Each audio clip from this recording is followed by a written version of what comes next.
The year was 1943. Across the skies of the Pacific, warplanes screamed overhead, dropping fire and death over islands thick with jungle. Soldiers moved cautiously through the sweltering humidity, eyes scanning the treetops for movement, for traps, for something that might signal the next attack. And in the trees, perched silently on branches, were creatures that no one expected to be part of the war effort: parrots. Vibrant, intelligent, and trained, their colorful feathers a stark contrast to the smoke and ruin that stretched beneath them. The Allied forces had always known the Japanese were resourceful, but their methods were increasingly bizarre. Deep in secret research facilities, Japanese scientists had captured local macaws, cockatoos, and other tropical parrots, and begun to condition them. Not for companionship, not for show, but for war. Every day the birds were exposed to the sounds of bombs, sirens, and explosions. At first they panicked, shrieking in terror. But gradually they began to associate certain sounds with danger: the whistle of incoming aircraft, the low rumble of tanks, even the vibrations of distant artillery. The cleverest of the birds learned not only to recognize threats, but to communicate them, to warn their handlers with a shrill, unmistakable scream. Field experiments began. Parrots were released along jungle perimeters, hidden among foliage. When enemy planes approached, they would screech a warning, startling soldiers into alert. Later, the birds were fitted with tiny harnesses, carrying small payloads, incendiary devices designed to ignite hidden fuel caches or sabotage communications lines. Each parrot became a living sensor, a spy, a weapon all at once. But training these birds was no simple feat. Some refused to cooperate, pecking at their handlers, escaping into the forest, or imitating enemy sounds to create chaos. Others learned too well, becoming unpredictable, screeching at random, triggering false alarms. Entire battalions were sent into defensive positions only to find nothing, except a sky full of squawking parrots, circling and watching, their eyes bright and knowing. In one infamous mission over the Solomon Islands, a squad of parrots was released to signal an incoming Allied bombing raid. The birds, however, reacted to a different threat: a sudden low-flying reconnaissance plane.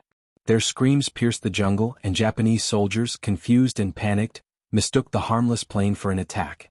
By the time they realized the mistake, Allied forces had already advanced.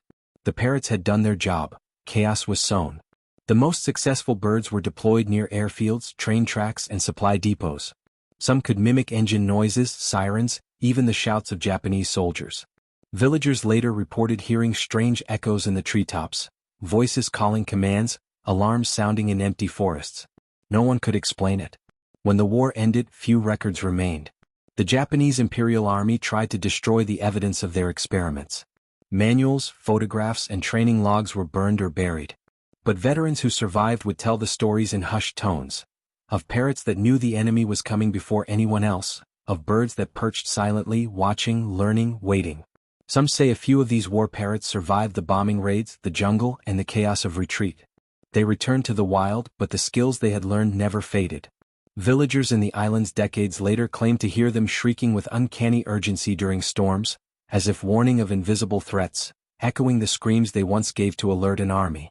The war had ended, but in the forests the echoes of those trained, fearless, and brilliant birds remained, a reminder that even in humanity's darkest battles, intelligence, loyalty, and courage could come from the most unexpected creatures. And somewhere, hidden in the canopy, the descendants of those war parrots still watch, still listen. The parrot's impact extended far beyond simple alarms. In one account from a remote island base, soldiers recalled an entire night spent in restless anticipation. Explosions had begun on neighboring islands, and every few minutes, a sharp, urgent screech would pierce the darkness. The birds were signaling danger long before any radar or scouts detected enemy movements. Soldiers ran to defensive positions, barely avoiding ambushes. The parrots had saved countless lives that night. Over time, some birds became more than tools, they became partners. Commanders would carry small notebooks, tracking the parrots' reactions to different sounds, noting which could distinguish between friendly and enemy forces. Some parrots even learned to mimic the distinct whistle of specific airplanes, differentiating friend from foe with eerie accuracy. However, the intelligence of these creatures came with consequences. On several occasions the parrots grew too clever. They learned to feign alarm, creating diversions and confusion. Entire patrols would rush into positions, only to find empty forests and skies filled with cawing, mocking cries. Discipline became a challenge. The more skilled the birds, the more unpredictable they became. The Japanese command, obsessed with maximizing their utility, experimented further. Birds were outfitted with tiny cameras, maps, and even miniature explosives. Some missions required the parrots to fly over enemy positions undetected, release incendiaries on fuel depots, and return home. The jungle became a theater of espionage and sabotage orchestrated by feathered agents. As the war intensified, the Allied forces began noticing the strange patterns. Reports spoke of birds flying in coordinated formations, screeching alarms with uncanny timing, or dropping small incendiary devices near supply lines. Soldiers described hearing voices from treetops, alarms, and even commands, but no humans were present. For the Allies, it was a terrifying combination of ingenuity and nature manipulated by war. Yet for every successful mission, many parrots perished. Predators, weather, enemy fire, and accidents claimed their lives. The few that survived returned to the wild, carrying knowledge that no natural instinct could explain. Local villagers whispered that these birds were no longer ordinary. They had seen war, learned strategy, and adapted in ways that left even humans unsettled. By the war's end, the Japanese tried to erase all evidence of the program. Manuals were burned, records destroyed, and surviving birds scattered. But stories survived, of screeching warnings from the canopy, of strange, coordinated bird behavior near abandoned bunkers, of parrots that seemed to anticipate danger. Some historians speculate that descendants of these war-trained birds might still exist in remote forests, carrying a silent legacy of a conflict that used even the sky's most colorful inhabitants as weapons.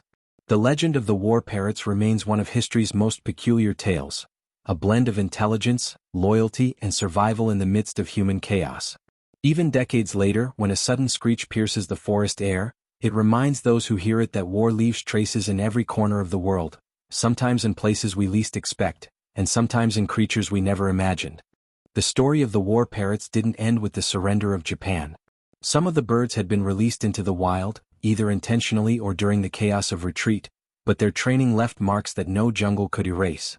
Villagers began noticing unusual patterns, parrots gathering in small flocks, moving in coordinated ways, even mimicking human speech they had never learned in captivity. On one small Pacific island, a fisherman recounted how a flock of parrots warned him of a coming storm with cries that mirrored the alarms they had learned decades before.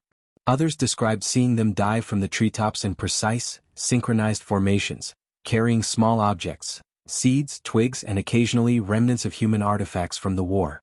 It was as if they were reenacting the missions they had once been trained to perform. Researchers who studied the species noted a strange anomaly. These parrots displayed higher intelligence and unusual problem-solving skills compared to their wild counterparts.